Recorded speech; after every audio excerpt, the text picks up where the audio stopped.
guys, Jess here. So today I have something a little bit different from my advent calendar video. It only is a little bit papercraft related. I am making a snow globe in a jar, not a globe. So I went shopping at Kmart and bought a $4 pack of a Christmas tree, 2 reindeer, a squirrel and a fox. And I decided I wanted to use the reindeer and the Christmas tree, so I'm just painting that tree up. I want it to be green, not the wooden colour. So I just thought I would paint it in white first, just to make sure it's sort of like priming it, I guess. It's not really a primer, it's just a white coat, but just to make sure it's fully covered and that the green will be really nice and bright and clear. So making sure I get all the sides and all the joins. Just be careful if you also are doing this that you're not piling too much paint down the center slits where the 2 trees stick together, otherwise they won't slide on nicely or fit nicely together. It's a really hot day in Melbourne at the moment, so I had no drama with having this dry and being able to do all my coats and everything all in one go. So I was able to finish this in a couple of hours. It did take a couple of hours, like 3, 4, but yeah, that's okay. So the reindeer has this really cute little white decal that I really loved, but just as is often the way, the colour just wasn't quite as strong as I wanted it. So I'm just going over that white carefully just to sort of sharpen the look of the white paint there, just to give that a nicer looking effect. Which you wouldn't have to do, or you could totally change the colour if you so desired. I decided I wanted to leave this one wooden because it's sort of the brown of a reindeer. But yeah, I just wanted that white to be a little bit sharper, a little bit more pure white. I've also almost run out of my white paint, so I'm actually just sticking the paintbrush straight into the end, which works really well for this section of the project because I wasn't getting too much paint on my brush, which was good, so it didn't get splotchy or run out of the sort of designated area that I was trying to paint in. So I was really happy with how that looked. So I then popped that outside to dry and brought the trees back in, I think. Or I might have actually just had a break for a minute and let them both dry, I think. Yes, I did. So I am now back with my reindeer again. It's completely dry and I'm just adding quite a reasonable amount of PVA, straight PVA glue to the same white section, and then just sort of painting that on with my paintbrush. It's quite thick, so it's almost forming like a mound of PVA glue, but because it's pure PVA glue, it hasn't been mixed with water or anything like that, it's staying the shape it is. It's not running or spreading across anywhere, and also because it's only on top of that white paint, it kind of has a boundary to stay inside of. So just spreading that around on all of the white there with my paintbrush, and then I'm going to cover it in really, really, really fine white glitter, just because it's cute. And just again, to enhance this white section, I just think that'll be really cute. So popping that on now, I think, the glitter. And I'm one of those people, I feel like this is the only way to glitter. You just put on way, way, way, way, way too much, and then you clean it back up and put it back in the jar again. I just think that way you're definitely going to cover all the areas you want covered and you won't feel like anything's been missed out. So I was contemplating there with my tapping fingers whether to wait for it to dry. I decided not to, so I just shook it straight off, and I'm now shaking on a little bit of red for Rudolph's nose. Probably should have waited for this one to dry before doing the red, because it did sort of spread a little bit further on the reindeer's face, but only marginally, not much at all. So the white is completely dry, so I'm coming in with my green. Now just in the corner there you can see the green that I have used, but the green as it is in the jar or in the tube is called grass green. I think you can probably read that from the screen. And so then therefore, purely based on the name, it's a lot more of a yellow green, a light green, and I wanted it to be quite a lot darker, a lot more blue. So hence why the blue is also there. I mixed the blue in to the paint. So obviously I could have just added black and that would have made the green darker, but I was going on the theory that to get the sort of winter tree green I wanted. I needed to add a bit more of the blue colour, the same as, you know, yellow and blue makes green. The more yellow it is, the more grass green it is, the more blue it is, the more this sort of dark tealy green it is. So I've painted both sides of that, and then I decided it needed something else as well. So I'm just painting the whole tree section in PVA glue. This is watered down PVA glue because I forgot I had it, and it had been sitting on the side of my table for ages, months, and thought, oh, I probably should get to using that. And I'm actually flicking this with my finger a little bit because I don't want it perfectly covered. I don't want it all over the whole entire Christmas tree. I want it to be a little bit gappy and a little bit speckly. So I've finished that on both sides. I've put my tree together. It's not glued together or anything. It just fits together nicely. And I'm just painting a little bit more PVA glue close to the edges of the tree. And I'm dunking it into my fake snowflakes so that the tree has some snow on it. So I just got the snow from a local $2 shop, just a little cheap shop. Though it was $3 for the snow. I have then used PVA glue to stick on some pearly dots. The dots do have the adhesive on the back, but I decided it was best to add PVA to them just to make sure it was really, really stuck. Then I dug into my stash and got a little star wood veneer, and I'm just covering that star in gold glitter. And it will also be glued right at the top of my tree. Used lots of glue for this just to make sure it was staying on. Hot glue gun probably would have worked better because it dries straight away, but I was too lazy to get it out and plug it in, so just going with the PVA. Then I think I left that overnight because you may notice that the jar I'm now using has a cork top. The original cookie jar I got from Kmart for $8 was too small, too short for this Christmas tree. The Christmas tree wouldn't fit standing up. So I went back to Kmart and got this giant jar with the cork lid for $7. Just so you know, the lights I am using, they're from Kmart, they're $5. They don't have anything on like covering the light. Like, you know how you can get little twinkle lights that have like snowflakes or baubles or Christmas trees? These are just straight flat ones. So unfortunately I couldn't find it in white string. I could only find it in black string. But I decided even black string was better than to have large snowflakes or what have you on the ends of where each of the light sections were. So I put in my Christmas tree first. I put my Christmas lights in first, not all of them. It's like 3.5 meters of lights. So I wound them round and round and round and shoved them down into the bottom of the jar, and then poured some snow in over the top to help hold them down so there'll be some light shining through the snow. Then I shoved in my Christmas tree, checking how it looks there, turning the lights on and checking how it looks. I know you can't see, so that's why I sped this up so fast. Wrapped some more lights around the Christmas tree. Then I also had a $1 Christmas decoration that says Merry Christmas, which is this house here. Wrapped some lights around that. And then I got 2 ephemera pieces out of a Kaiser Craft collection that were presents, and have just stood those up in the snow. And you'll notice no reindeer. So when I originally used the other cookie jar and put the reindeer in, it was far too big with the Christmas tree as well. It was taking up like the whole jar and it just looked ridiculous.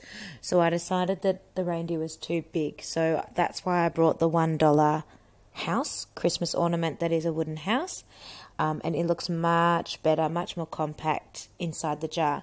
I do, of course, have close-ups for you at the end so you actually can see what I'm doing.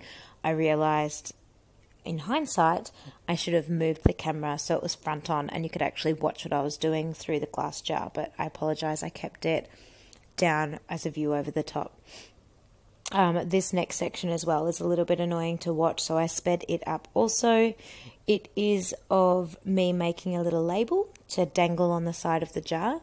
So at the moment I'm just threading on some little some little bells.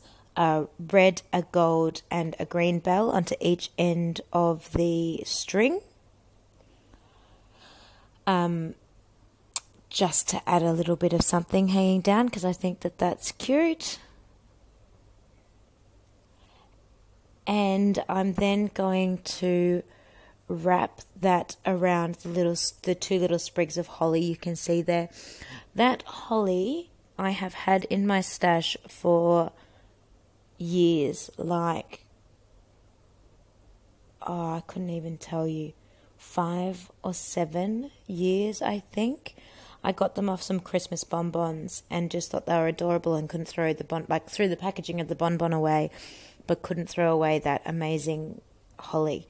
And I've been waiting for the right time to use it, so perfect. I tried putting it into one of my Christmas albums, my December daily albums, but it was just so fat, it just wouldn't work. So I have wrapped the string, it's a bit like jute, around the holly there, and just used some PVA glue, and I'm fastening it on with a peg just to help hold it in place so it can sort of dry like that. Sorry, couldn't think of the word. And now you can see a little bit better. I don't know why I was so far away before, I apologize. But now you can see me threading on the last 3 of the bells, the gold, the red, the green and the gold, in the same order as how I did them last time so that they match. I actually, if I lived in an ideal world, I would love those bells to be just 2 of those really quite big ones, like, well, in Australia, 20-cent coin, maybe 1 inch bell. That would be awesome. But I didn't have any, and I'd already been out to the shops today, and oh my goodness, I literally live a K and a bit from the shops, and I should have walked. It took me over 40 minutes to drive there and find a car park. It would have been like a 12-minute walk. So from now on, I will never be driving to the shops anymore. Christmas time equals crazy time. I'll be walking. So anyway, wrapping the jute around and around and around and around the top of the bottle, just to A, use up some of the string, but B, because I think it looks cute. I know, and I'm still apologising that you can't really see what I'm doing. Again, the placement of this was not very good. You can see my little reindeer there, almost broke him. If you are buying the exact same set that I brought from Kmart, my one advice is be careful.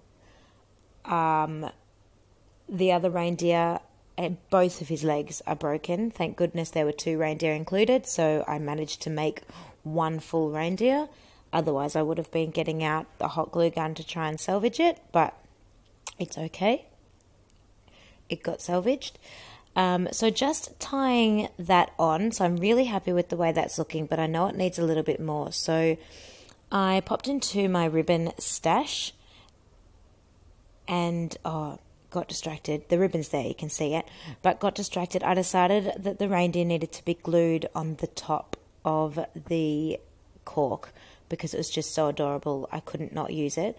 So I'm now just spreading on some PVA glue. So I hot glue gunned it onto the top of the cork, and I'm now spreading on some PVA glue because I'm going to sprinkle a little bit of snow up there as well. Now, obviously only the snow that is touching the PVA glue will be glued down. So you've kind of got 2 choices here. You can just then brush it off the same as you do with glitter, and you could maybe put some more glue and apply another coat, depending on how thick you wanted the snow to be. You could obviously just leave it, but it's likely that you'll lose bits and pieces as the wind blows past or something like that. What I actually did as well was I have adhesive in a spray can, similar to maybe what, if you're a quilter, what you might use if you were spraying the quilting batting together first before you quilted it. I just sprayed that on top. You don't see this because I do that outside because of the fumes, but I just did that on top of the snow just to seal that top coat of snow down so it won't blow away or move or anything like that. So now on to the making of the rest of my little tag. I tied a little bow around it in a nice red ribbon. It's one of those easy ribbons to tie bows because it's got the wire down each side of it, which helps make bow tying a lot easier. And then once I was happy with the way the bow looked, and I'm a bit of a perfectionist about these things, I also dug into my stash so you can see 2 little bits of poinsettia and 2 little sprigs of, don't know what you'd say they were, Christmas tree leaf maybe. They are from the new Reject Shop Christmas collection. So I hot glue gun the poinsettia on the front of the bow, so stuck to the ribbon. And I also just have a little tag that says Merry Christmas that I hot glue gun that onto it as well. And then I am hot glue gunning these sprigs in and underneath everything. So behind the holly that I stuck on before, and it's sort of just a backing thing just to add a little bit of dimension and a little bit of contrast. And if I do say so myself, I'm really proud of this tag. I think it looks great. You'll just have to believe me right at this moment because you can't see it, but I will, of course, show you a close-up. Coming up really soon, I've got videos of what it looks like with the lights turned on and the lights turned off, and I also have got still photos so that you can have a bit of a closer look at how it went. I'm really thrilled with it though. I kind of wish I had have made 2 and kept 1 for myself. I should take this time to apologise for the shakiness of the camera when you're looking at the close-up videos of how it went, because I'm just holding the camera by hand and it's not the best recording, but at least you can see how awesome the snow globe looks. So here we go. This is with the lights on, obviously, reindeer on the top, the snow stuck on there, the beautiful gift tag, well not gift tag, just tag, and then you can see the little house with the lights wrapped around the Christmas tree and the presents, and I think it's so cute. And so now I've got some stills just to give you a bit of a closer look again. I'm just really happy with this, guys, I really must say. And then I turn the lights off and it looks even better. How amazing is that? So cute. I just love it. I think I should keep it. But then I have to make a new one and I don't want to. So she will be definitely getting it. Maybe if she doesn't like it, I can have it back. So I'm really happy with this. I know I keep saying it. I can't stop raving about it. I hope you have liked it too. I hope you have enjoyed our advent calendars. Stay tuned for another one tomorrow. And I hope you are playing along, doing an advent calendar with maybe one of your family or friends. It is so much fun. This is our 2nd year doing it and we love it. But we did spend so much more money this year. Totally worth it. Look how amazing all the things are so far and still to come. You'll be surprised. Thanks, guys. Have a very Merry Christmas. And I'm talking away while these photos are finishing, but I will see you next time. Bye, guys. Thanks for watching.